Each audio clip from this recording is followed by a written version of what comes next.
Good morning everyone. अच्छा छात्रों, सभी को शुभोदय, शुभों का प्रणाम। कैसे हैं आप सब?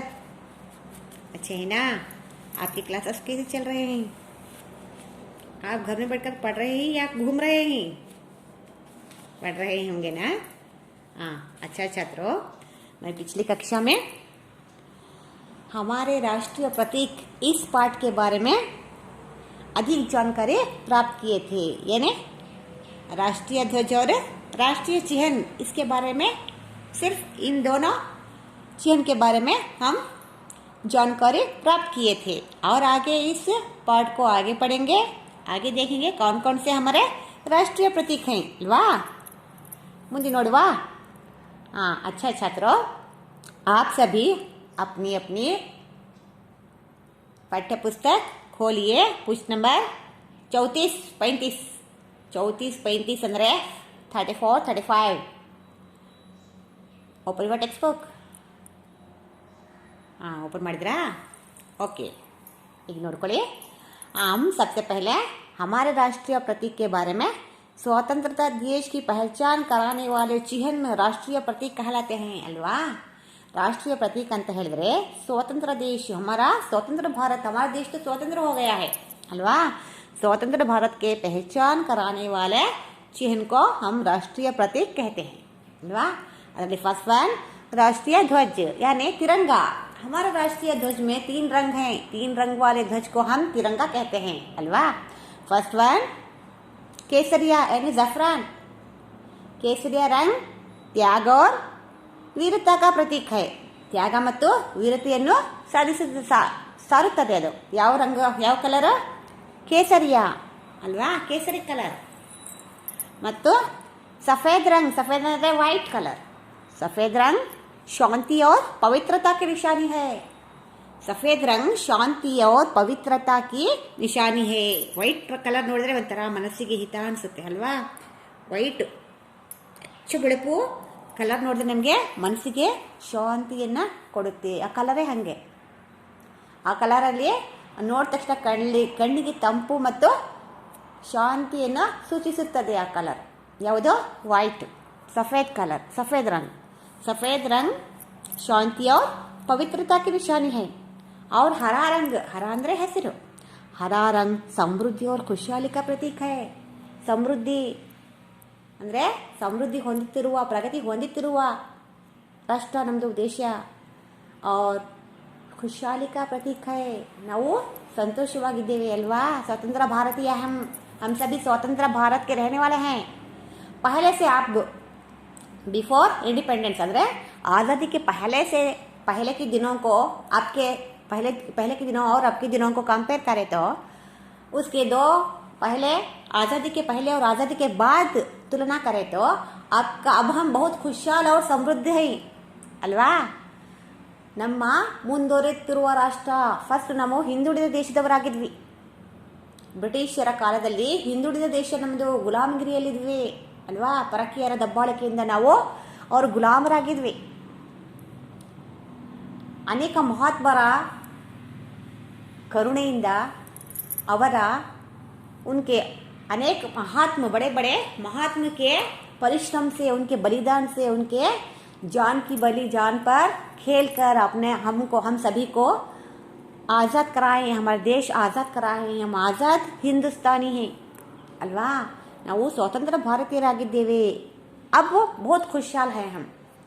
बहुत खुशहाल, ಪ್ರಗತಿ ಹೊಂದುತ್ತಿರುವ ರಾಷ್ಟ್ರ ಆಗಿದೆ ನಮ್ಮದು.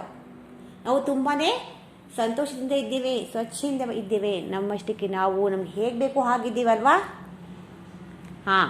भारत के निवासी अब शांति और समृद्धि के रहने वाला है. ಅದೇ ಹಸಿರು ಕಲರ್ ಸೂಚಿಸುತ್ತದೆ, ಹಸಿರು ಬಣ್ಣ ಸೂಚಿಸುತ್ತದೆ. हरा रंग समृद्धि और खुशहाली के प्रतीक है. बीच में नीले रंग का अशोक चक्र है. कैसे रंग का? नीले रंग का अशोक चक्र. ये अशोक स्तंभ से लिया गया है. अशोक स्तंभ से लिया गया है. अशोक चक्र ಅಂತ ಹೇಳ್ಕರ್ತೀವಿ ನಾವು. वो नीले रंग का है. इस ध्वज में बीच में है सफेद रंग की पट्टी है ना, उसके ऊपर ನೀಲ ಚಕ್ರಿ रहता है. उसके ತಿಲಿಯ ಅಂದರೆ ಗೆರೆಗಳಿದಾವಲ್ಲ 24 ಗೆರೆಗಳಿವೆ ಅಲ್ವಾ. 24 ತಿಲಿಯ ಹೈ. ತಿಲಿಯ ಅಂತಾನೂ ಕರಿತೀವಿ, ಲಕೀರೆ ಅಂತಾನೂ ಕರಿತೀವಿ. ಅದಕ್ಕೆ ತಿಲಿಯ ಅಂತ ಹೇಳಿದ್ರೆ ಗೆರೆಗಳು 24 ಗೆರೆಗಳಿವೆ. ಈಗ ರಾಷ್ಟ್ರೀಯ ಧ್ವಜ ಬಗ್ಗೆ ಆಯ್ತಲ್ಲ, ಎಲ್ರಿಗೂ ಅರ್ಥ ಆಯ್ತಲ್ಲ. सेकेंड वन राष्ट्रीय चिन्ह. राष्ट्रीय चिन्ह हमारा राष्ट्रीय चिन्ह अशोक स्तंभ से ये भी लिया गया है. ये भी अशोक स्तंभ से लिया गया है अल्वा. ಮತ್ತೆ हमारा राष्ट्रीय चिन्ह अशोक स्तंभ से लिया गया है. ये 4 ಮುಖ वाला ಸಿಂಹ है. ಈ ಕಾಣಿಸ್ತಾ ಇರೋದು ಸದ್ಯಕ್ಕೆ 3 ಮುಖಗಳು, ಹಿಂದೆ ಒಂದಿದೆ. ಈಗ ಮಧ್ಯಕ್ಕಿದೆಯಲ್ಲ ಅದು ನೀಟಾಗಿ ಹಿಂದೆ ಒಂದು ಮುಖ ಉಂಟು. ಎಲ್ಲ ಸೇರಿ 4 मुख वाला सिंह है. ये अशोक चिन्ह में 4 मुख हैं. सिंह के 4 मुख हैं. बीच में धर्मचक्र है. धर्मचक्र ಚಕ್ರ ಇದೆಯಲ್ಲ, ಫ್ಲಾಗ್ ಮಧ್ಯದಲ್ಲಿ ಹೇಗೆ ಚಕ್ರ ಇದೆಯೋ ಅದೇ ಚಕ್ರ ಇಲ್ಲೂ ಇದೆ ಅಲ್ವಾ. ಅದು ಧರ್ಮಚಕ್ರ, ಗಾಂಧೀಜಿಯವರ ಚರಕದ ಗುರುತು ಅಂತಲೂ ಹೇಳಿ ನಾವು ಕರಿಬಹುದು. ಅದಕ್ಕೆ ಚಕ್ರ ಇದೆಯಲ್ಲ ಅದು ಗಾಂಧೀಜಿ ಗಿಲಿಗಿರಿ ಮಾಡ್ತಾ ಇದ್ರಲ್ಲ, ಬಟ್ಟೆ ಹೇಳ್ತಾ ಇದ್ರಲ್ಲ, ಆ ಚಕ್ರ ಅಂತ ನಾವು ಹೇಳ್ತೇವೆ. ಬಹಳಷ್ಟು ಜನ ಹಾಗೂ ಕರೀತಾರೆ. ಆ ಚಕ್ರ ಇದೆಯಲ್ಲ ಧರ್ಮಚಕ್ರ. ಅದು धर्म अहिंसा सत्य धर्म अहिंसा का प्रतीक है. वो गांधी जी का सत्य धर्म अहिंसा है ना, इसी का प्रतीक है वो चक्र. ये धर्म चक्र कहते हैं. इसको धर्म चक्र कहते हैं. चक्र की एक ओर सांड और दूसरी ओर घोड़े का चित्र है. ಆ ಕಡೆ ಈ ಕಡೆ 2 ಚಿತ್ರಗಳಿವೆ ನೋಡ್ಕೊಳ್ಳಿ. ಧರ್ಮಚಕ್ರದ ರೈಟ್ ಸೈಡ್ ಇದೆಯಲ್ಲ, ಅಲ್ಲಿ ಸಾಂಡ್ ಅಂದರೆ ಒಂದು ಎತ್ತಿನ ಚಿತ್ರ ಇದೆ. ಎತ್ತಿನ ಚಿತ್ರವನ್ನು ಕೆತ್ತಿದ್ದಾರೆ ಅಲ್ವಾ. ಸಾಂಡ್ ಅಂತ ಹೇಳಿದ್ರೆ ಎತ್ತು ಅಂತ. ಈ ಕಡೆ ಲೆಫ್ಟ್ ಸೈಡಿಗೆ ಘೋಡೆ ಕಾ ಚಿತ್ರ ಹೈ. ಘೋಡೆ ಅಂದರೆ ಅಶ್ವಿನ್, ಏನು ಘೋಡೆ ಅಂದರೆ ಕುದುರೆ. सांड और घोड़े का चित्र है. नीचे हिंदी में सत्यमेव जयते लिखा हुआ है. नीचे हिंदी में सत्यमेव जयते करके लिखा है. लास्ट ईयर ಅದು ಪ್ರತಿಭಾ ಕಾರಂಜಿಗೆ ಕ್ವಿಸ್ ಟೆಸ್ಟ್ ಅಲ್ಲಿ ಕೇಳಿದ್ರು ಆ ಪ್ರಶ್ನೆ. सत्यमेव जयते हिंदी में अशोक चिन्ह में क्या राष्ट्रीय हमारा चिन्ह है ना, 4 मुखों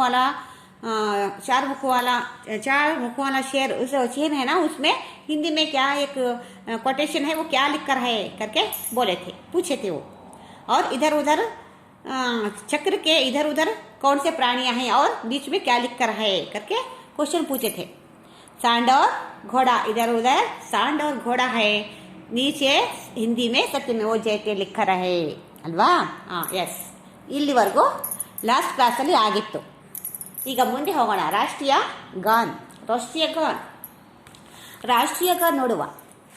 भारत का राष्ट्रीय गान. अब देखो सभी पुस्तक देखो, पाठ्य पुस्तक देखो, मैं पढ़ती हूँ, वहाँ पर ध्यान से सुनो और समझने की प्रयास करो, यानी समझने की कोशिश करो आप सभी. भारत का राष्ट्रीय गान जन गण मन है. रविंद्रनाथ टैगोर ने ये गीत लिखा है. राष्ट्रगान राष्ट्रीय समारोह, राष्ट्रीय पर्व तथा विद्यालयों में गाया जाता है. इसको गाने में 52 सेकंड का समय लगता है. राष्ट्रीय गान की धुन सुनते ही खड़े होकर सम्मान देना हमारा कर्तव्य है. अब देखो राष्ट्रीय गान ಅಂದರೆ ರಾಷ್ಟ್ರಗೀತೆ ಅಂತ ಹೇಳ್ತಿರಲ್ಲ, ಕನ್ನಡದಲ್ಲಿ ರಾಷ್ಟ್ರಗೀತೆಗೆ ನಾವು ಹಿಂದಿಯಲ್ಲಿ ರಾಷ್ಟ್ರಗಾನ ಅಂತ ಹೇಳಿ ಕರಿತೇವೆ. ರಾಷ್ಟ್ರಗೀತೆ ಯಾರು ಬರೆದವರು? ಕವೀಂದ್ರನಾಥ್ ಅಂತ ಹೇಳಿದ್ರೆ ಕವಿ ಪ್ಲಸ್ ಇಂದ್ರ, ಕವಿಗಳ ರಾಜ ಅಂತ ಹೇಳಿ ಕರೀತಾರೆ ಅವರಿಗೆ. ಗುರೂಜಿ ಅಂತಲೂ ಹೇಳಿ ಕರೀತಾರೆ. ಯಾರಿಗೆ?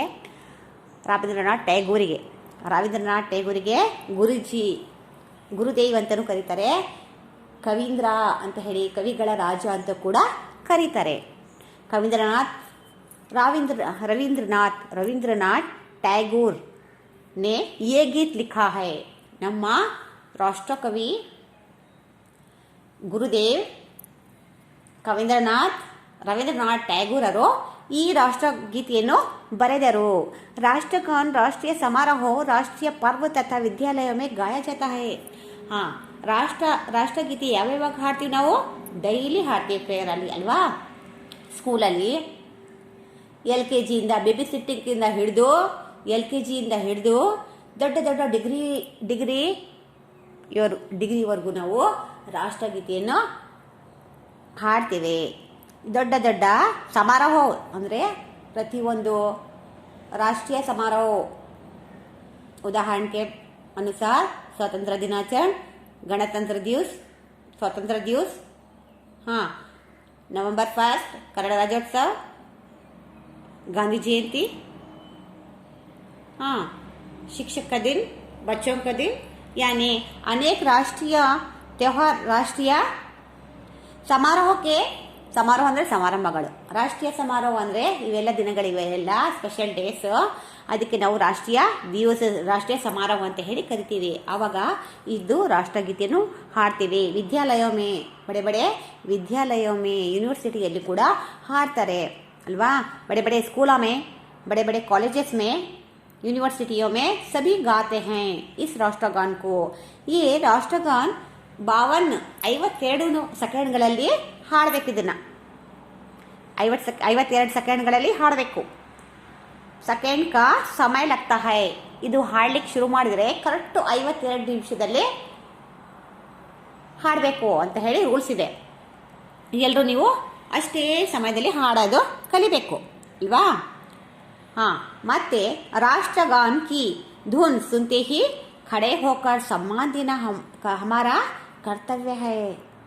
ರಾಷ್ಟ್ರಗಾನ ಎಲ್ಲಾದರೂ ನಾವು ಕೇಳಿದ್ವಿ, ರಾಷ್ಟ್ರಗೀತೆಯನ್ನು ಕೇಳಿದ್ವಿ ಅಂದರೆ ತನ್ನಷ್ಟಕ್ಕೆ ತಾನೇ ಕಾಲುಗಳು ನಿಂತ್ಕೊಂಡ್ಬಿಡ್ತವೆ. ಯಾಕಂದರೆ ಅದಕ್ಕೆ ಸಮ್ಮಾನ್ ದೇನಾ ಹಮಾರ ಕರ್ತವ್ಯ ಹೈ. ಪ್ರತಿ ಏಕ್ ಭಾರತೀಯ ಕಾ ಕರ್ತವ್ಯ ಹೈ. ಹಮ್ ಭಾರತೀಯ ಹೇ, ನಾವು ಇಂಡಿಯನ್ಸ್ ಆಗಿದ್ದೇವೆ ಅಲ್ವಾ. ಪ್ರತಿಯೊಂದು ಎಲ್ಲಾದರೂ ಹೋಗಲಿ, ನಾವು ಎಲ್ಲಾದರೂ ಕೇಳಿ ಆ ಕಡೆನೇ ಮನಸ್ಸು ನಡೆಯುತ್ತೆ, ಎಲ್ಲೋ ರಾಷ್ಟ್ರಗೀತೆ ಆಗ್ತಾ ಇದೆ ಅಂತ ಹೇಳಿ ಮಾನ ಸಮ್ಮಾನ ಕೊಡಬೇಕು, ಅದಕ್ಕೆ ಗೌರವ ಕೊಡಬೇಕು ಅದಕ್ಕೆ ಅಂತ ಹೇಳಿ ಮನಸ್ಸಲ್ಲೇ ಅಂದ್ಕೊಂಡು ಹಾಗೆ ನಾವು ಕಲ್ಲಾಗ ಅಲ್ಲೇ ನಿಂತ್ಕೊಂಡ್ಬಿಡ್ತೀವಿ. ಎಲ್ಲಿದೆ ದಾರಿಯಲ್ಲಿ ಎಲ್ಲಿ ಬರ್ತೀವಿ ಅಲ್ಲೇ ನಿಂತ್ಕೊಂಡ್ಬಿಡ್ತೀವಿ ಹೇಳಿದ ತಕ್ಷಣ. ಪ್ರತಿಯೊಬ್ಬ ಭಾರತೀಯ ಕರ್ತವ್ಯವಾಗಿದೆ ಅಲ್ವಾ.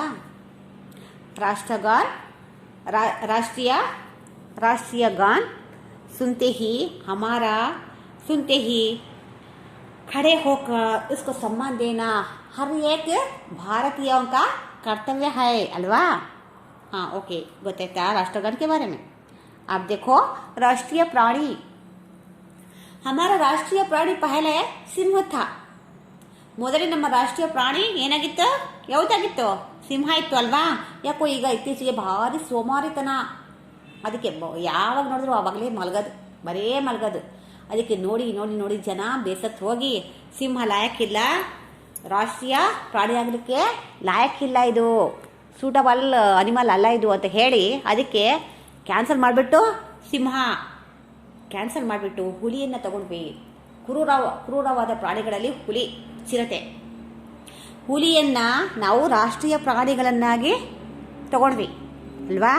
अब देखेंगे राष्ट्रीय प्राणी बाघ ಅಂದರೆ ಚಿಕ್ಕ ಬಾ ಅಂದರೆ ಬಾಗ್ ಅಂದರೆ ಬಗೀಚಾ ಅಂತ ಹೇಳಿ. ಇದು ದೊಡ್ಡ ಘಾ ಬಂದರೆ ಘರ್ ಕಾ ಘಾ ಬಂದರೆ ಬಾಗ್, ಇದು ಹುಲಿ ಅಂತ ಹೇಳಿ ಅರ್ಥ. ಸರಿನಾ? ನೋಡಿ ಸ್ವಲ್ಪದರಲ್ಲೇ ಎಷ್ಟು ಮೀನಿಂಗು ಚೇಂಜ್ ಆಗುತ್ತೆ ಅಂತ. बाघ हमारे देश का राष्ट्रीय प्राणी है. बाघ सुंदरता और शक्ति का प्रतीक है. देखने भी वो सुंदर है. बाघ, उसके जिस्म पर काले काले पट्टियाँ आकर उसके पाँव थोड़ा सफ़ेद रंग के हैं. वो केसरी कलर का रहता है और देखने के लिए सुंदर भी दिखता है, क्रूर भी दिखता है, देखने के लिए भयभीत भी है वो. इसीलिए इसके शरीर पर धारियाँ होती हैं. धारियाँ आई मीन पट्टियाँ. वो पट्टियाँ है ना, वो देखो अपने चित्र में, अपने पाठ्य पुस्तक में देखो बाघ का चित्र. इसके शरीर पर कैसे है धारियाँ हैं. इसके ಪಟ್ಟೆ ಇದಾವಲ್ಲ ಶರೀರ ಮೇಲೆ, ಅದಕ್ಕೆ ಧಾರಿಯ ಅಂತ ಹೇಳಿ ಕರಿತೇವೆ. ನೋಡಿ ಇದಕ್ಕೂ ಗೆರೆ ಇದ್ದಾವೆ, ಮತ್ತೆ ಚಕ್ರ ಇದೆಯಲ್ಲ ಅದಕ್ಕೂ ಗೆರೆ ಇದ್ದಾವೆ. ಅದಕ್ಕೆ ತಲಿಯಾ ಅಂತ ಹೇಳ್ತೀವಿ, ಇದಕ್ಕೆ ಧಾರಿಯಾ ಅಂತ ಹೇಳಿ ಕರಿತೀವಿ. ಧಾರಿಯಾ ಹೋತಿ ಹೈ. ये पशु जंगल में तथा राष्ट्रीय अभयारण्य में पाया जाता है। ये ಪಶು ಅಥವಾ ಪ್ರಾಣಿ ಜಂಗಲಮೇ ಇದು ಕಾಡಿನಲ್ಲಿರ್ತವೆ, ಕಾಡುಗಳಲ್ಲಿ ಮತ್ತು ಝೂಗಳಲ್ಲಿ ಇರ್ತವೆ। ಅಭಯಾರಣ್ಯ ಮೇ ಪಾಯಾ ಜಾತಾ ಹೈ, ರಾಷ್ಟ್ರೀಯ ಅಭಯಾರಣ್ಯ ಮೇ ಪಾಯಾ ಜಾತಾ ಹೈ ಅಲ್ವಾ। ದೊಡ್ಡ ದೊಡ್ಡ ಝೂಗಳಲ್ಲಿ, ದೊಡ್ಡ ದೊಡ್ಡ ಕಾಡುಗಳಲ್ಲಿ ಈ ಸಿಂಹವನ್ನು, ಇದು ಹುಲಿಯನ್ನು ನಾವು ನೋಡಲಿಕ್ಕೆ ಸಾಧ್ಯವಾಗುತ್ತದೆ ಅಲ್ವಾ। राष्ट्रीय पक्षी देखो हमारा कौन सा है? हमारे देश का राष्ट्रीय पक्षी मोर है। इसके पंख रंग बिरंग होते हैं। ಎಲ್ಲ ಪಕ್ಷಿಗಳಲ್ಲಿ ನಮಗೆ ಚಂದವಾಗಿ ಕಾಣಿಸೋದಂದ್ರೆ ಪಿಕಾಕ್ ಅಲ್ವಾ। ಪಿಕಾಕ್ ಮತ್ತು ಪ್ಯಾರೆಟ್ ತುಂಬಾನೇ ಚೆನ್ನಾಗಿ ಕಾಣಿಸ್ತವೆ। ಎಲ್ಲ ಪಕ್ಷಿಗಳಲ್ಲಿ ಪಿಕಾಕ್ ಮತ್ತು ಸೂಪರ್ ಆಗಿ ಕಾಣಿಸುತ್ತೆ, ಯಾಕಂದರೆ ಕಲರ್ ಆದ ಗರಿ ಹೊಂದಿರುವಂತಹ ಪಕ್ಷಿ, ಕಲರ್ ಆದ ಗರಿ, ಮತ್ತು ನಾಟ್ಯ ಕೂಡ ಅಷ್ಟೇ ಚೆನ್ನಾಗಿ ಆಡುತ್ತದೆ। बहुत अच्छा डांस करता है वो, बहुत अच्छा नाचता है मोर। पूरे पक्षियों में मोर का नाचना बहुत सुंदर रहता है। बहुत ನಮ್ಮ ತೋಟದಲ್ಲಿ ಬೆಳಗಿನ ಜಾವನೇ ತುಂಬಾನೇ ನವಿಲುಗಳು ಬರ್ತವೆ। ನಮ್ಮಣ್ಣರು ಹಿಡಿಯಕ್ಕೆ ಹೋಗಿ ನಮ್ಮ ಬ್ರದರು ಗರಿಗಳನ್ನು ಮಾತ್ರ ಸಿಕ್ಕಿದ್ದಾವೆ ಕೈಗೆ, ಅದು ಓಡೋಗ್ಬಿಡ್ತವೆ ಬೇಗ, ಭಾರಿ ಹೆದರ್ತವೆ, ಹಿಡ್ಕೊಳ್ತೀವಿ ಅಂತ ಹೇಳಿ। ತುಂಬಾನೇ ಎಲ್ಲ ತೋಟ ಗದ್ದೆಗಳಲ್ಲಿ ಎಲ್ಲಿ ಬೆಳಗಿನ ಜಾವನೇ ಬಂದಿರ್ತವೆ, ಉಪ್ಪಳಿ ತಿನ್ನಲಿಕ್ಕೆ ಬಂದಿರ್ತವೆ ಬೆಳಗ್ಗೆನೆ। ತುಂಬ ಸುಂದರವಾಗಿ ಡ್ಯಾನ್ಸ್ ಮಾಡ್ತದೆ, ತುಂಬ ಸುಂದರವಾಗಿ, बहुत खूबसूरत वो पक्षी, सारे पक्षियों में बहुत खूबसूरत रहता है मोर, और बहुत सुंदर से नाचता है। हमारे देश का राष्ट्रीय पक्षी मोर है। इसके पंख रंग बिरंग होते हैं, गर्दन नीली तथा लंबी होती है। इसका नृत्य बड़ा ही मनमोहक होता है। मोर प्राय वर्ष ऋतु में नाचता है। वसंत ऋतुಗಳಲ್ಲಿ ಇದು भारी कुಣಿಯುತ್ತೆ। बादल को देखकर अब बादल घुमड़ रहा है, अब बारिश आने का मौसम आया है ಅಂತ ಹೇಳಿ ಈಗ ಮೋಡಗಳೆಲ್ಲ ಕವಿತಾ ಇದ್ದಾವೆ, ಈಗ ಮಳೆ ಬರುತ್ತೆ ಅಂತ ಹೇಳಿ ಮಳೆ ಬಂದರೆ ತುಂಬಾನೇ ಖುಷಿಯಾಗಿ, ಇಷ್ಟು ಚೆನ್ನಾಗಿ इतना अच्छा सुंदर नृत्य करता है, बहुत अच्छा सुंदर नृत्य करता है, बहुत अच्छा डांस करता है वो, बहुत अच्छा नाचता है मोर, देखने को भी बहुत सुंदर है। और ऊपर इसके रंग बिरंगी पंख होते हैं। गर्दन इसकी नीली कलर की लंबी होती है। गर्दन ಅಂದರೆ ಕತ್ತು ಉದ್ದವಾಗಿರುತ್ತವೆ, ನೀಲಿ ಕಲರ್ ಇರುತ್ತೆ, ಆದರೆ ತಲೆಯ ಮೇಲೆ ಕಿರೀಟ ಇದ್ದಂಗಿರುತ್ತೆ। ಕಿರೀಟ ಅಂದರೆ ಅದು ಇದೆ ನೋಡಿ, ಅದು ಮಾತ್ರ ಇದಕ್ಕೆ ಮಾತ್ರ ಇರುತ್ತೆ ಮೋರಿಗೆ, ಮತ್ತೆ ಬೇರೆ ಪ್ರಾಣಿಗೆ ಇರಲ್ಲ। ಇದು ಮರ ಕುಟ್ಕ ಇರುತ್ತಲ್ಲ ಅದಕ್ಕೆ ಒಂಥರ ಇರುತ್ತೆ, ಆದರೆ ಮೋರಿಗೆ ಒಂಥರ ಇರುತ್ತೆ। मोर सारे पक्षियों में बहुत सुंदरता पक्षी है मोर, ನಮ್ಮ ರಾಷ್ಟ್ರೀಯ ಪಕ್ಷಿಯಾಗಿದೆ ಅಲ್ವಾ। ನಮ್ಮ ರಾಷ್ಟ್ರೀಯ ಪಕ್ಷಿಯಾಗಿದೆ मोर। अब हमारा राष्ट्रीय पुष्प, ನಮ್ಮ ರಾಷ್ಟ್ರೀಯ ಹೂ, ಪುಷ್ಪ ಅಂದರೆ ಕಮಲ್ ಭಾರತ का ರಾಷ್ಟ್ರೀಯ ಪುಷ್ಪ है।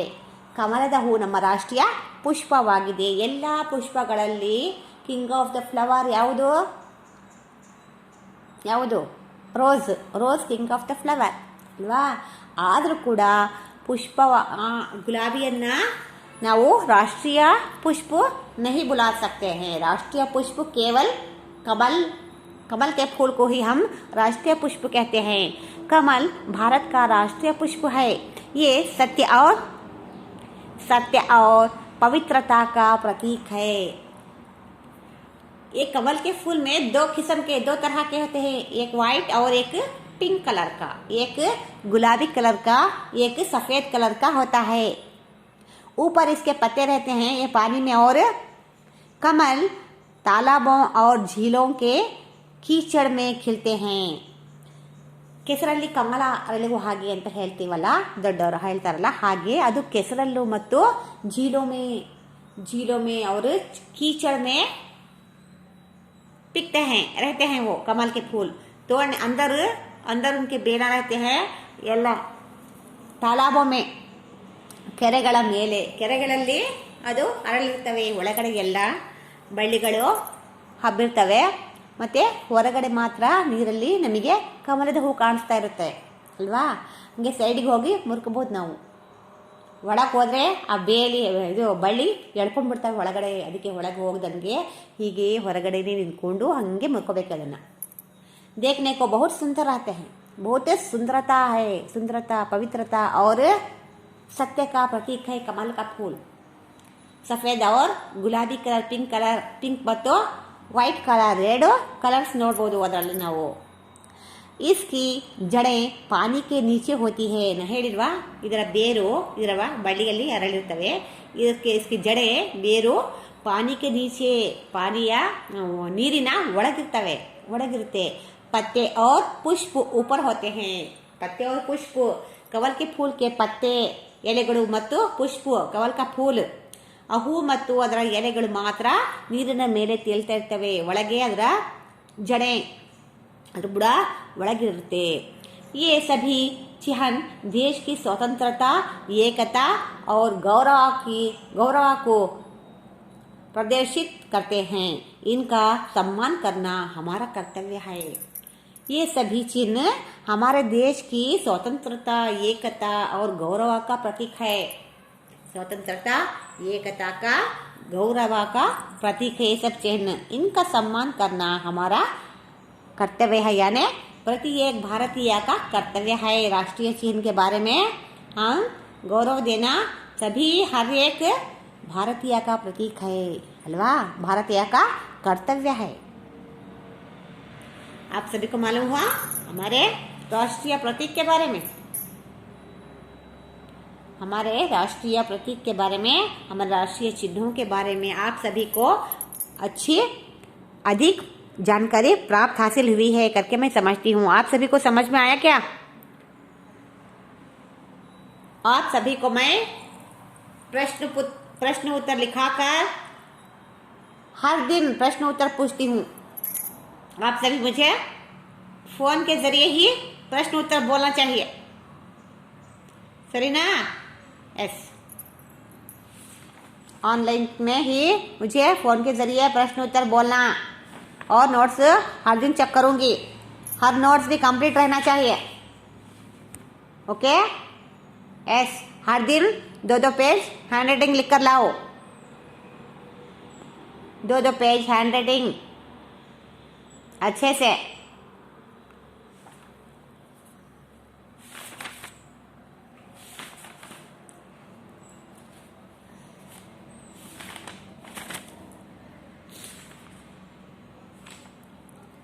हाँ, अब देखो बच्चों,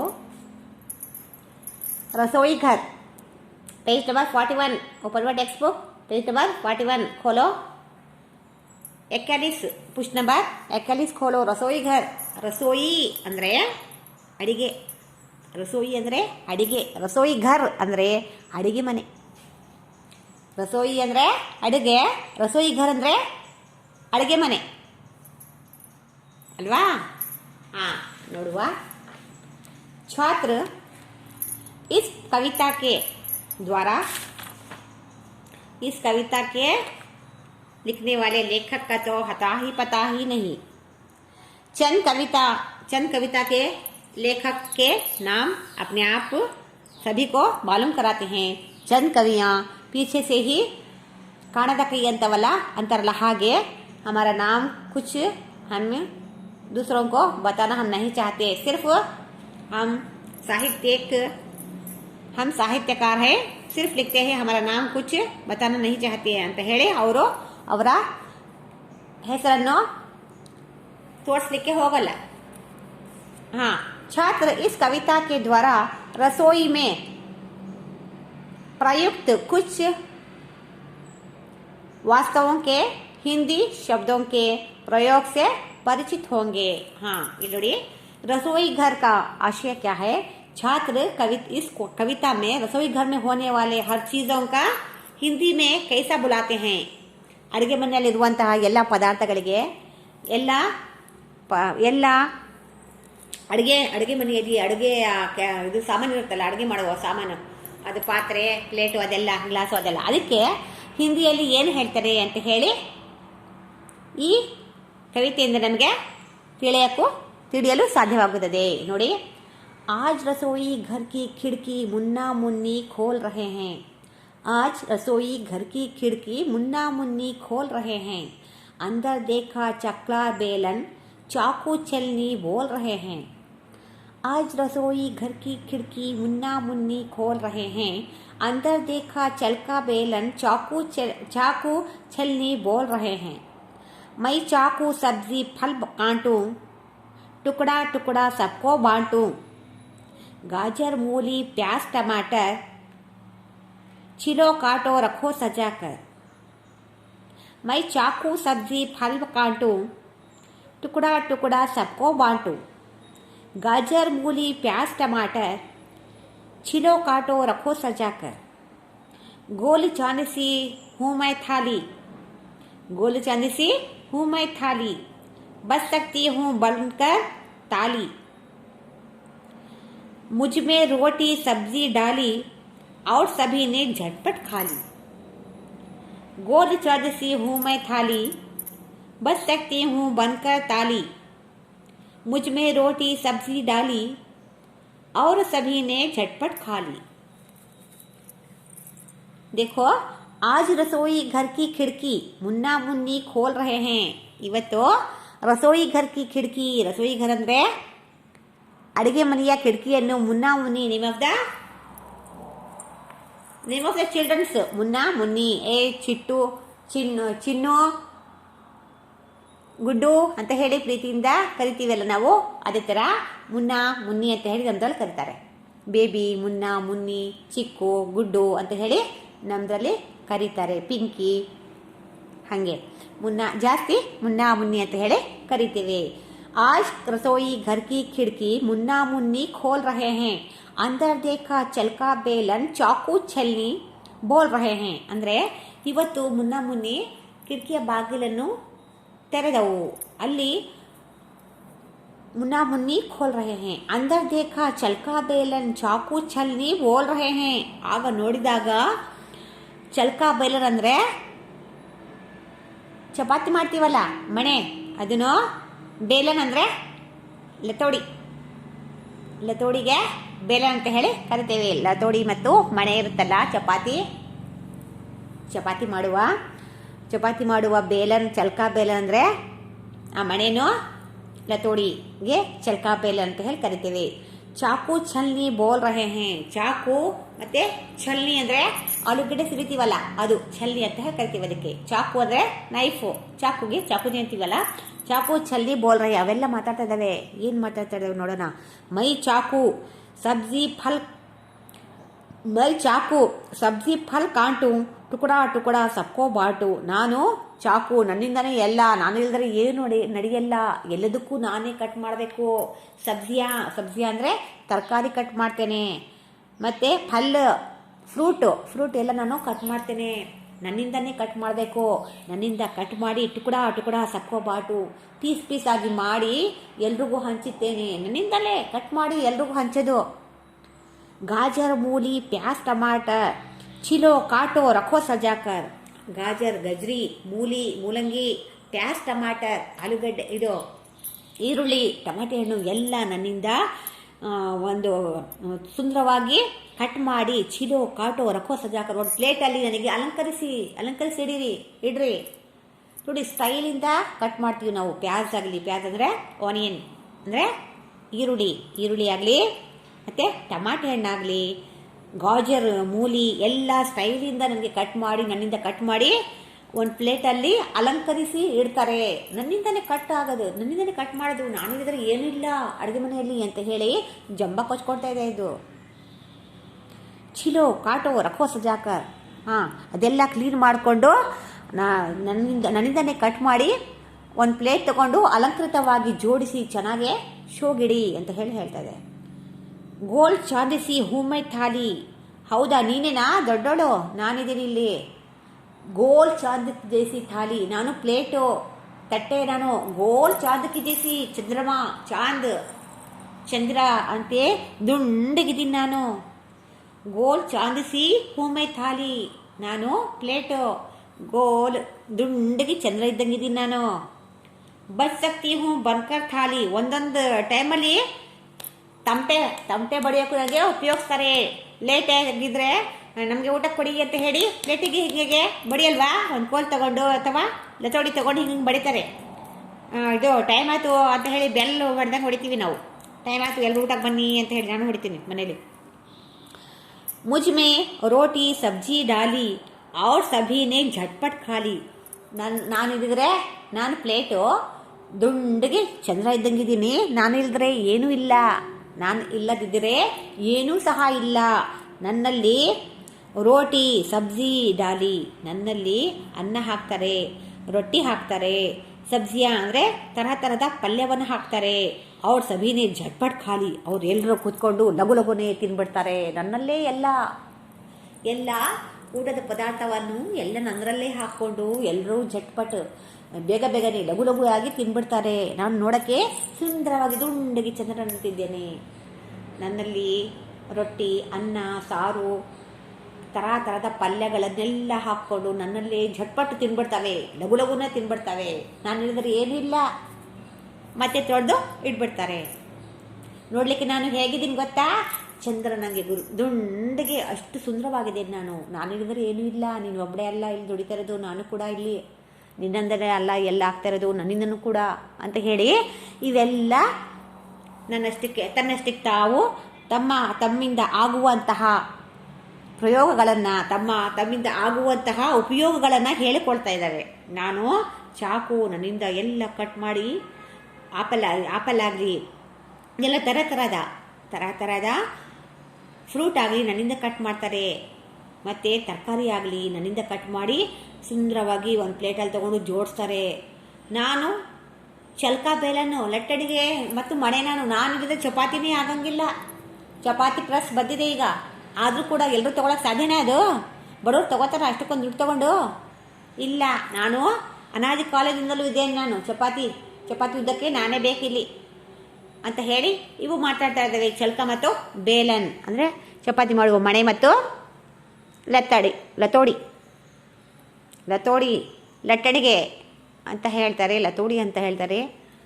ನೀವೇನು ಹೇಳ್ತೀರಪ್ಪ ನನಗೆ ಗೊತ್ತಿಲ್ಲ, ಆದರೆ ಬೇಲನ್ ಅಂತ ಹೇಳಿ ಕರಿತೇವೆ ಅದಕ್ಕೆ. ಬೇಲನ್ ಲತೋಡಿ ಅಂತಲೇ ಕರೀತಾರೆ, ಲಟ್ಟಣಿಗೆ ಅಂತಲೂ ಕರೀತಾರೆ ಕನ್ನಡದಲ್ಲಿ.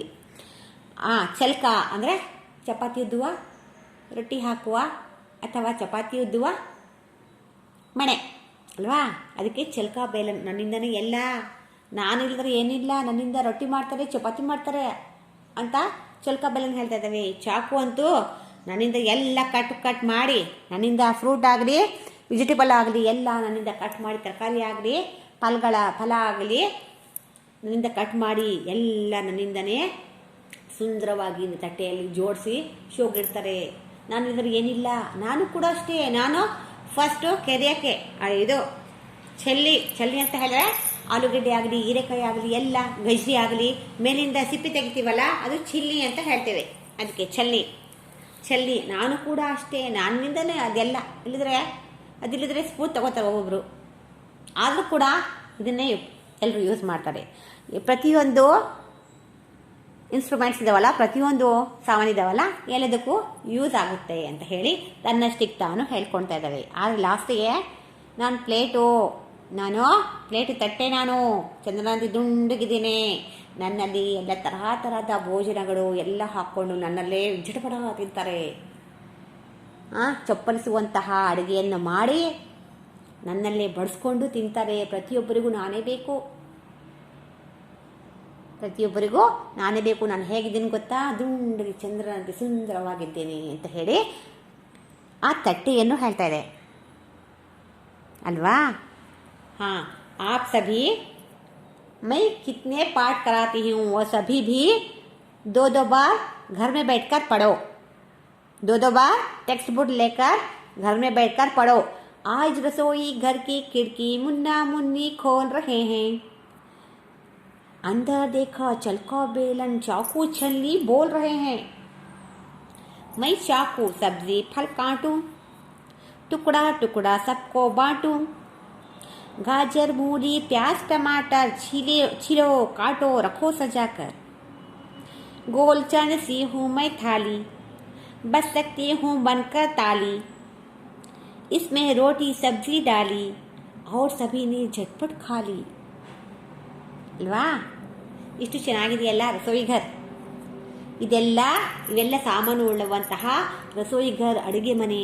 ನಮ್ಮ ಅಡುಗೆ ಮನೆ ನೋಡಿ ಬನ್ನಿ ಅಂತ ಹೇಳಿ ನಾವು ಕರಿತೀವಿ. ಮನೆ ಕಟ್ಟಿದರೆ ಅಡುಗೆ ಮನೆ ಯಾವುದು ಅಂತ ಕೇಳಿ ಬೇರೆಯವರು ಕರೀತಾರೆ, ಬೇರೆಯವರು ಕೇಳ್ತಾರೆ, ಅಡುಗೆ ಮನೆ ಇದಾ?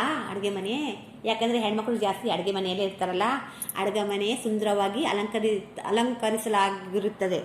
ಪ್ರತಿಯೊಂದು ತಮ್ಮ ಇಷ್ಟದಂತೆ ತನ್ನ ಇಲ್ಲೆಲ್ಲೇ ಹತ್ತಿರದಲ್ಲೇ ಎಲ್ಲ ಸೆಲ್ಫ್ಗಳು ಮತ್ತು ವಾಶ್ ಬೇಸಿನು, ಶಿಂಕು ಅದೆಲ್ಲ ಅಲ್ಲೇ ಅಲಂಕೃತವಾಗಿ ನಾವು ಜೋಡಿಸ್ಕೊಂಡಿರ್ತೀವಿ. ಎಲ್ಲ ಪ್ರತಿಯೊಂದು ಕೈಗೆ ಸಿಗುವ ಹಾಗೆ ಡಬ್ಬ ಎಲ್ಲ ಪದಾರ್ಥ ಹಾಕಿ ಜೋಡಿಸ್ಕೊಂಡಿರ್ತೀವಿ. ನೋಡಲಿಕ್ಕೆ ಸುಂದರವಾಗಿರುತ್ತೆ ಅಲ್ವಾ? ಹೊಗೆ ಹೋಗಲಿಕ್ಕೆ ಚಿಮ್ನಿ ಹಾಕಿರ್ತೀವಿ, ಫ್ಯಾನ್ ಹಾಕಿರ್ತೀವಿ. ಅಡುಗೆ ಮನೆನಾ ಇದು? ದೇವ್ರ ಮನೆನಾ ಇದು? ದೇವ್ರ ಕೊಣೆನಾ, ಅಡುಗೆ ಕೊಣೆನಾ ಅಂತ ಹೇಳಿ ಲೇಡೀಸು ಸ್ಪೆಷಲ್ಲಾಗಿ ನೋಡ್ತಾರೆ ಅಲ್ವಾ? ರಸೋಯಿ ಘರ್ ಅಂತ ಹೇಳಿದ್ರೆ ಅಡುಗೆ ಮನೆ. ಅಡುಗೆ ಮನೆಯಲ್ಲಿ ಏನೆಲ್ಲ ಏನೆಲ್ಲ ಇನ್ಸ್ಟ್ರೂಮೆಂಟ್ಸ್, ಏನೆಲ್ಲ ಉಪಕರಣಗಳಿರ್ತವೆ, ಅದು ಏನೇನಕ್ಕೆ ಯೂಸ್ ಆಗ್ತವೆ ಅಂತ ಹೇಳಿ ಕೊಟ್ಟಿದ್ದಾನೆ. ಅದಕ್ಕೆ ಆ ಉಪಕರಣಗಳಿಗೆ ಏನೇನು ಹೇಳ್ತಾರೆ ಹಿಂದಿಯಲ್ಲಿ ಏನೇನು ಹೇಳ್ತಾರೆ ಅಂತ ಹೇಳಿ ಕೊಟ್ಟಿದ್ದಾರೆ ಅಲ್ವಾ? ಎಸ್, ನೀವು ಇದನ್ನೆಲ್ಲ ಚೆನ್ನಾಗಿ ಓದ್ಕೊಂಡು समझने की, अच्छा पढ़ने की, सोच समझने की और अच्छे सुंदर से राग से बोलने की प्रयास कीजिए. सही ना? हाँ, अगली कक्षा में मैं इनके प्रश्न उत्तर लिखाती हूँ, नोट्स दिखाती हूँ. आप सभी को इस पद्य को कंटेस्ट करके लाओ.